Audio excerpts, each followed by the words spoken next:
My best custom button settings for video for the Sony A7S III, that is what we're going to go through in this video.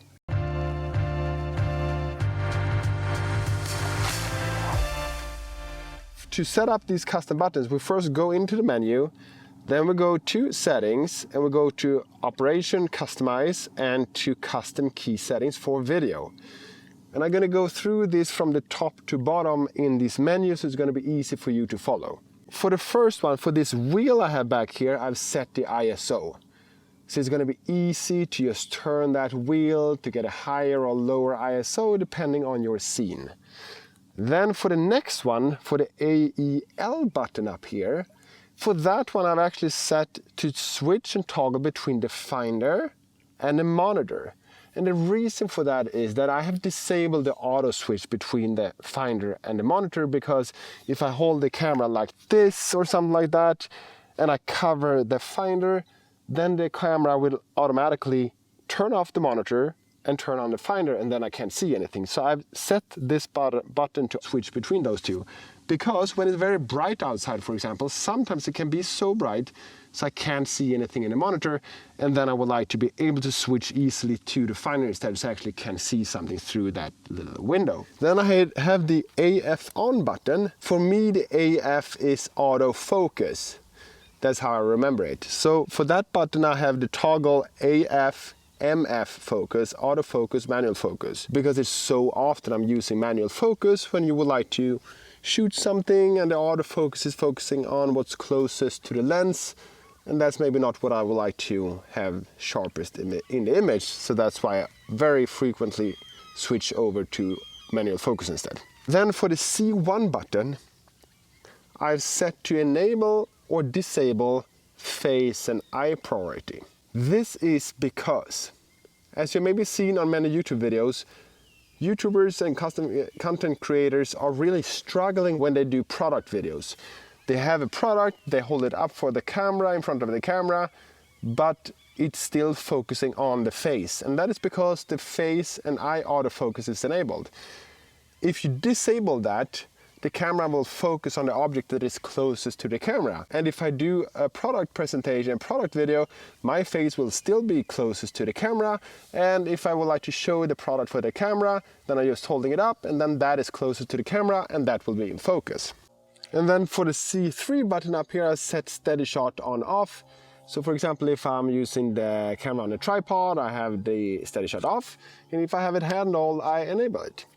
And the steady shot in the Sony A7S III is actually that good, so sometimes you don't even need a gimbal because it's really good. And then for the last one, it's down here. For that one, I'll set the zoom, and that is actually the clear image zoom. So I have up to 1.5 times zoom, and that digital zoom is so good, so you can't even see that it's zoomed in digitally. You think it's almost an optical zoom.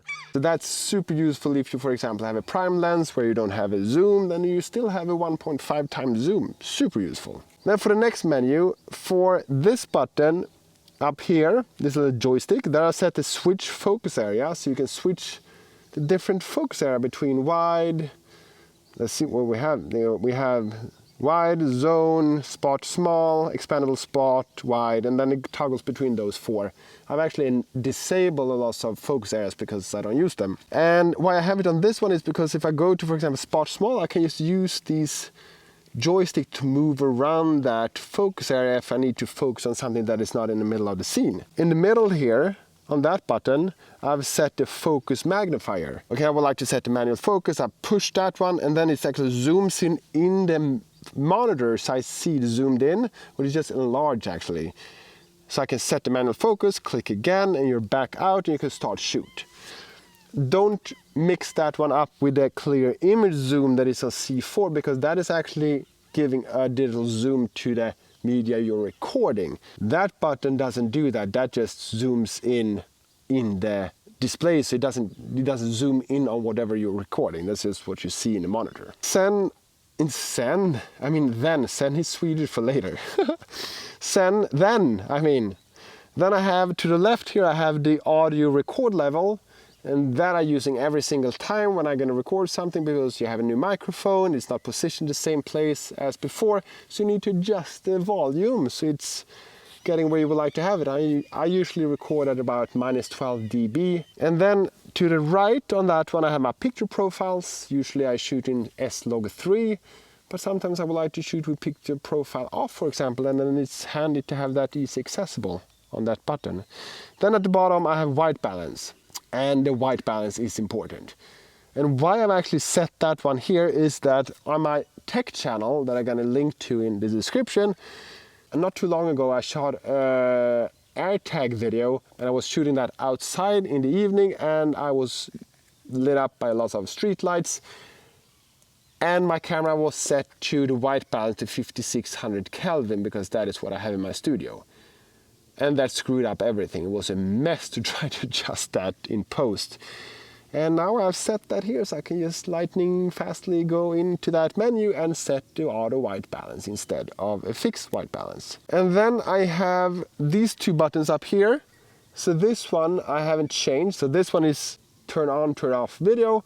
And the other one, C2, I've actually set that one to focus area, the same as this joystick. And that is because sometimes it's just faster to switch to different focus area to, for example, have the focus spot that you would like to really focus on something that you have in the middle, and you can just switch with that one instead of using the joystick. Super useful. And the last one is for Sony lenses, where you have a button on the side.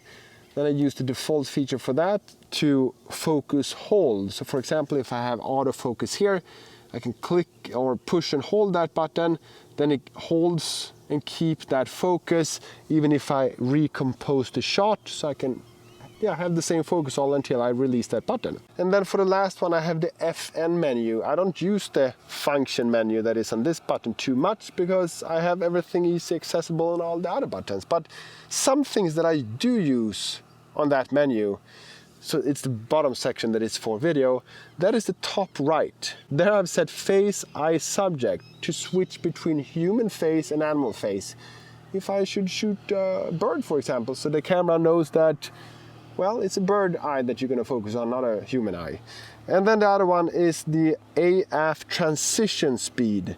And that is, for example, if I'm going to shoot something really cinematic, I maybe would like to have the focus to switch a little bit slower from one focus to a different one. But if I shoot sport, for example, then it should switch focus a lot faster. And that's basically it for my custom button setup for the Sony A7S III. If you liked it, please give it a thumbs up. If you have any comments, write them down in the comment box, and subscribe to the channel if you haven't already. And well, over and out from this beautiful Swedish evening in the summer. It's just breathtaking. See you in the next video. Have a good one. Bye.